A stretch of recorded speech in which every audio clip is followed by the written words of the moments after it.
Paris s'est paré aux couleurs du Gabon et a déployé ses plus grands honneurs.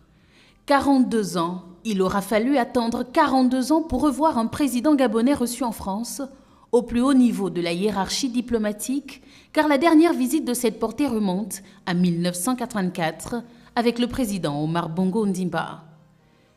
Sur invitation du président Emmanuel Macron, le Gabon a fait son grand retour à Paris, avec une volonté, celle de refonder les relations entre les deux pays autour d'un partenariat plus équilibré, plus concret et directement utile aux populations.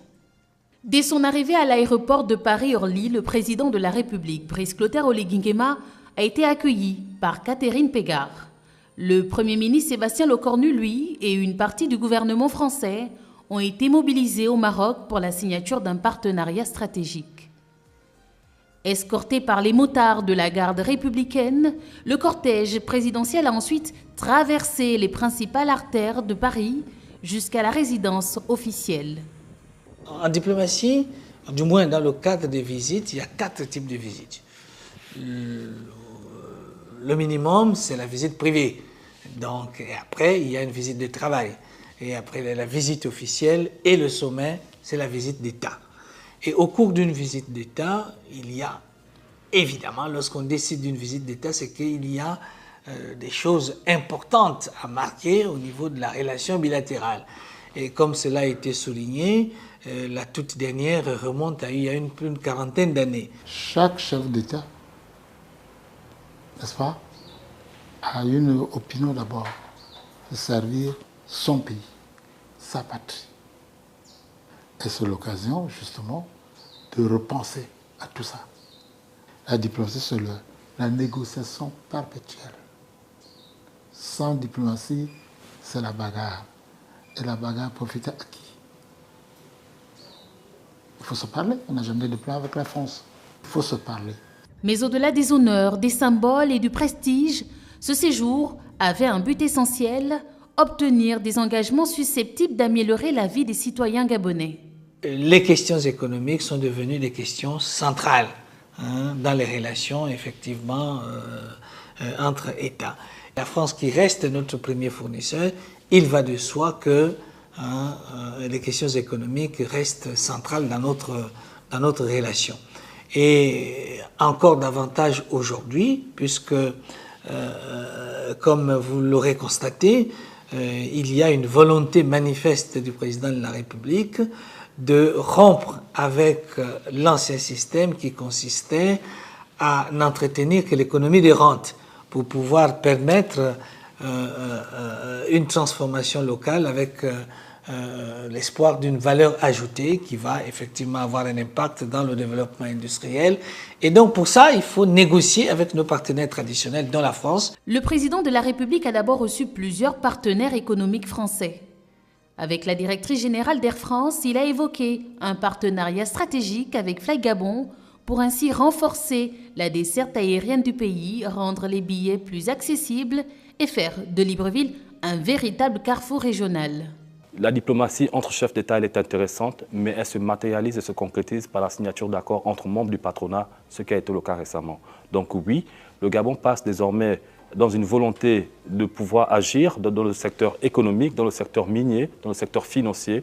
Et ces accords-là viennent traduire l'engagement du président, mais aussi cette position stable que le Gabon occupe dans la CEMAC et envers les investisseurs. Ces accords traduisent un basculement stratégique de la part de l'État gabonais. Le président de la République, en signant ces accords, veut marquer le coup de changement de l'économie gabonaise en passant d'une économie d'exportation de matières premières brutes à une économie de transformation locale. Pour les Gabonais, l'enjeu est concret. Voyager plus facilement, réduire progressivement les coûts du transport aérien, stimuler le tourisme, faciliter les échanges économiques et mieux connecter le Gabon au reste du monde. Le chef de l'État a également tenu une séance de travail avec les diplomates et le personnel de l'ambassade du Gabon à Paris. Il leur a rappelé que servir l'État exige discipline, professionnalisme et exemplarité.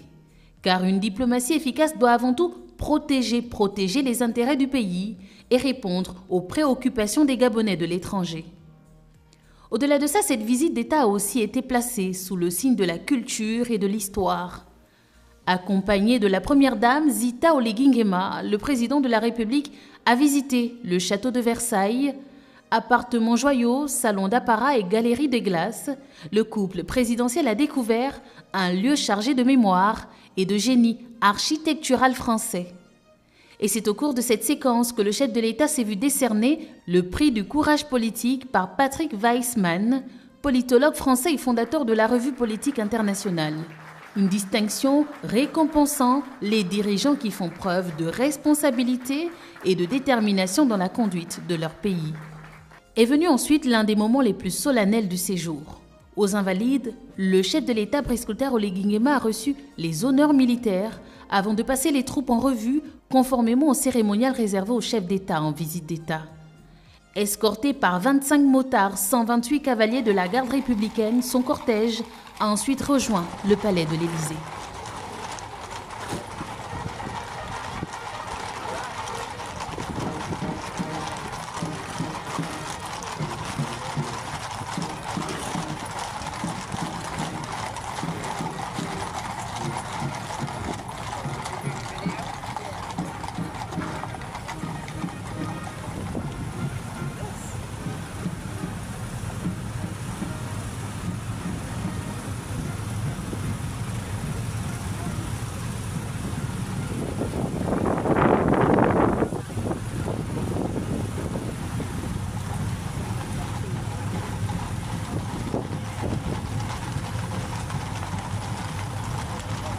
Cette escorte n'avait rien d'anodin. Elle représente l'une des plus hautes marques d'honneur que la République française puisse accorder à un dirigeant étranger. Elle traduisait la considération portée au président gabonais, mais aussi la place que la France entend reconnaître au Gabon dans la construction d'un partenariat renouvelé. Sur le perron de l'Élysée, la poignée de main entre Brice Clotaire Oligui Nguema et Emmanuel Macron a symbolisé l'ouverture d'une nouvelle séquence diplomatique.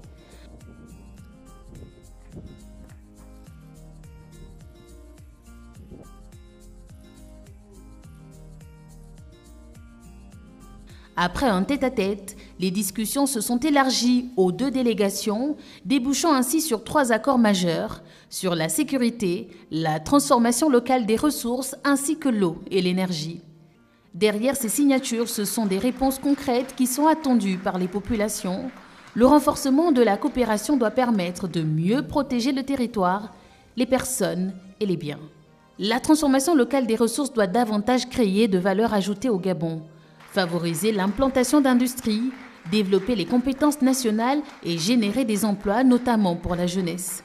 Enfin, les engagements dans les secteurs de l'eau et de l'énergie doivent contribuer à réduire les pénuries, améliorer la fourniture d'électricité et faciliter l'accès à l'eau potable. Ces signatures traduisent la confiance, envoient un signal fort de l'État gabonais envers les marchés, mais aussi donnent aussi la volonté à d'autres entreprises, à d'autres partenaires de pouvoir venir investir au Gabon, pour montrer non seulement la stabilité institutionnelle de notre pays, mais aussi la création des valeurs durables qu'on peut avoir au niveau du Gabon. Transformer localement, c'est créer des usines. Il y a notamment la volonté de créer une usine dans la zone de Libreville, une usine, la création d'une usine vers la zone de Kobe-Kobe et la réhabilitation des complexes métallurgiques de Mwanda. Ces usines-là vont pouvoir faire en sorte qu'on puisse transformer notre manganèse exportée brute en silico-manganèse et les usines vont permettre d'avoir une première, une deuxième et une troisième transformation qui va permettre de stimuler et de créer de la valeur ajoutée. Autrement dit, permettre aux familles, aux écoles, aux hôpitaux et aux entreprises de disposer de services essentiels plus fiables. Le dîner d'État offert par le président Emmanuel Macron a scellé cette volonté commune. Respect mutuel, intérêt partagé, projet utile aux 2 pays. La culture gabonaise a également occupé une place importante, portant au cœur de l'Élysée les sonorités, les talents et la fierté du vert, du jaune et du bleu. Oh yeah, chancer mon rire, c'est l'île où flânent mes joies.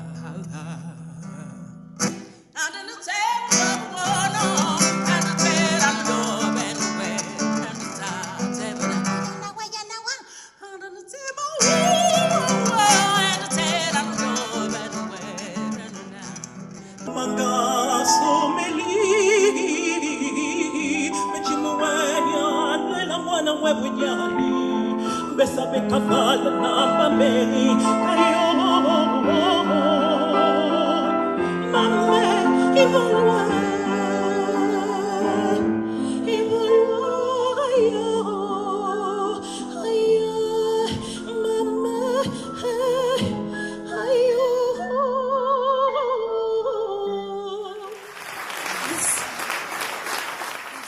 J'étais vraiment impressionnée de voir des artistes être invités à l'Élysée.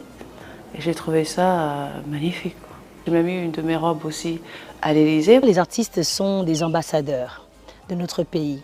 À travers la musique, la danse, les arts visuels tels que la peinture, la sculpture, la mode ou encore le cinéma, nous faisons découvrir au monde la richesse de notre culture. Chaque scène, chaque œuvre ou chaque prestation à l'international est réellement un moment exceptionnel pour justement faire découvrir au reste du monde, susciter la curiosité, pour pouvoir découvrir notre magnifique pays, le Gabon, et nos richesses, nos traditions, notre identité. À travers nos chants de danse, tout ce que nous portons même, nos costumes, nous vendons l'image du Gabon, nous vendons le pays, nous vendons ce que nous avons de plus cher. Donc, et c'est un levier fort, la culture, parce qu'il rapproche les peuples sans barrière, il offre des opportunités de coopération. Vous savez, la culture, c'est l'identification réelle d'un pays. À l'heure de la mondialisation, ce que nous apportons dans ce grand carrefour, c'est notre identité, notre culture. Et tout le monde sait ce qu'est un peuple sans culture. Donc nous avons besoin de mettre en avant. Et le président de la République, M. Brice Clotaire Oligui Nguema, a besoin de mettre en avant sa plus belle des richesses, qui est sa culture. Et en plus, la culture est intarissable. Elle était là avant nous, elle sera là après nous. C'est vraiment notre identité lorsqu'on arrive justement dans un pays tel que la France. Au troisième jour de son séjour, le président de la République s'est entretenu avec les consuls du Gabon en Nouvelle-Aquitaine, à Lyon et à Lausanne. Les échanges ont porté sur l'amélioration des services consulaires et la prise en charge des ressortissants gabonais. L'idée ici, rapprocher l'administration de la diaspora, faciliter les démarches et garantir aux Gabonais de l'étranger une assistante plus rapide et plus efficace. Le chef de l'État s'est ensuite recueilli à l'Arc de Triomphe, devant la tombe du soldat inconnu où il a déposé une gerbe de fleurs, ravivé le devoir de mémoire et consigné un message dans le livre d'or. Par ce geste, le président de la République a rendu hommage à tous ceux qui sont tombés pour la liberté et la paix. Il s'est également rendu au Mont Valérien, principal lieu d'exécution de résistants et d'otages en France durant la Seconde Guerre mondiale. Ces moments de recueillement ont rappelé que les relations entre les peuples se construisent autour d'une mémoire partagée, du respect, de l'histoire et de la défense de la paix. Autre temps fort du séjour, la rencontre avec la diaspora gabonaise de France, la plus importante communauté gabonaise à l'étranger. Le couple présidentiel a reçu un accueil chaleureux des compatriotes. Le chef de l'État était à l'écoute, a répondu aux préoccupations et invité chacun à participer à la transformation du pays. Ce que nous avons vécu à l'Élysée est émouvant. Après pratiquement 2 ans et demi de négociations, je suis heureux de vous annoncer que nous avons signé l'acte de la transformation locale de notre manganèse avec Eramet. Mes chers compatriotes, vous le savez, les autorités françaises ont récemment décidé de relever de manière substantielle le niveau de ressources exigé pour l'admission et le maintien au séjour des étudiants étrangers. Cette décision relève de la souveraineté de la République française et que le Gabon respecte. Les autorités françaises ont augmenté la bourse du premier cycle à hauteur de 43%. Ce n'est pas le Gabon qui augmente la bourse. Cette nouvelle réalité doit nous conduire à changer de paradigme. Notre diplomatie travaillera à diversifier les partenariats universitaires avec d'autres pays, afin d'offrir davantage d'opportunités à notre jeunesse. Cette situation interpelle au plus haut point le gouvernement. Elle nous oblige à accélérer la construction au Gabon de grandes universités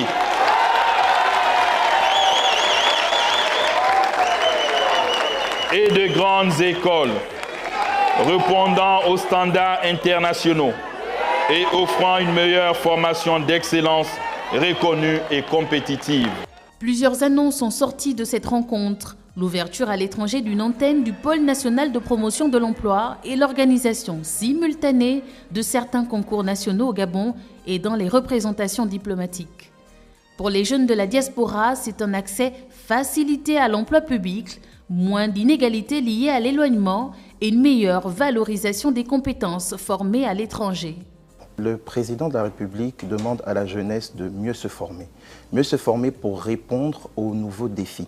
Parce que lorsqu'on parle de transformation, lorsqu'on parle de diversification économique, cela s'adresse aussi à un certain type de profil. Donc moi je vois déjà la formation, plus de formation pour répondre aux nouveaux enjeux économiques. Et ensuite, le président veut compter aussi sur la diaspora afin que ces derniers puissent rentrer au pays pour pouvoir apporter leur édifice à ce que nous voulons faire. Il faut également que la jeunesse puisse prendre conscience de sa place stratégique dans les nouvelles orientations du pays. Ne plus être dans une posture attentiste, mais de plutôt être des acteurs majeurs du développement du pays. Le président de la République veut compter sur la contribution de la diaspora sur le territoire gabonais. Le chef de l'État a également confirmé la tenue d'un forum économique international en novembre prochain. Ce rendez-vous devra rapprocher les investisseurs, les entrepreneurs de la diaspora et les porteurs de projets établis au Gabon. Au village d'exposition du Made in Gabon, il a salué le savoir-faire des entrepreneurs gabonais en France, une manière de rappeler que la diaspora n'est pas seulement une communauté à accompagner, elle constitue également une force intellectuelle, culturelle et économique au service du développement national.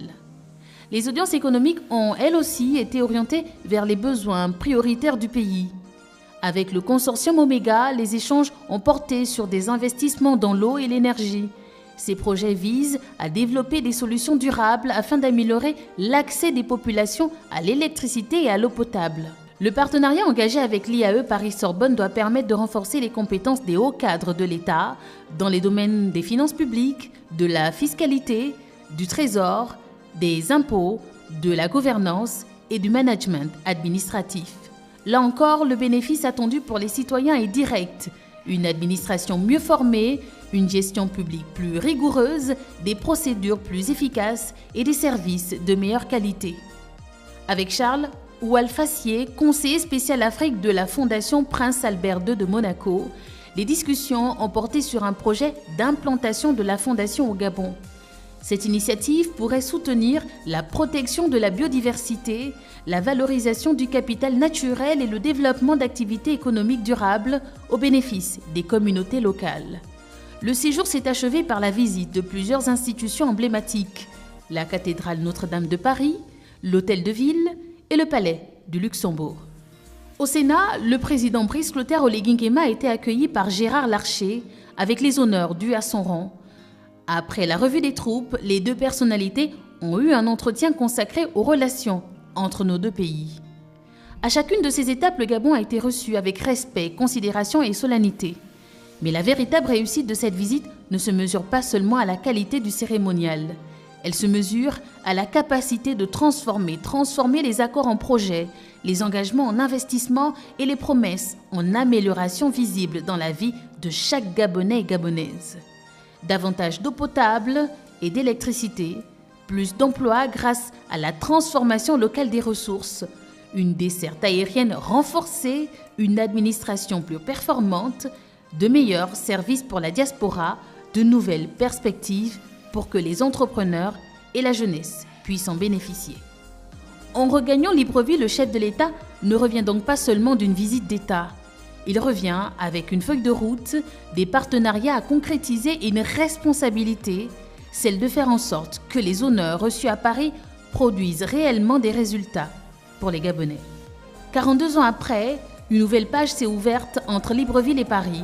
Une page que le chef de l'État veut désormais écrire avec des actes, des emplois, des infrastructures et des progrès tangibles pour tous les Gabonais.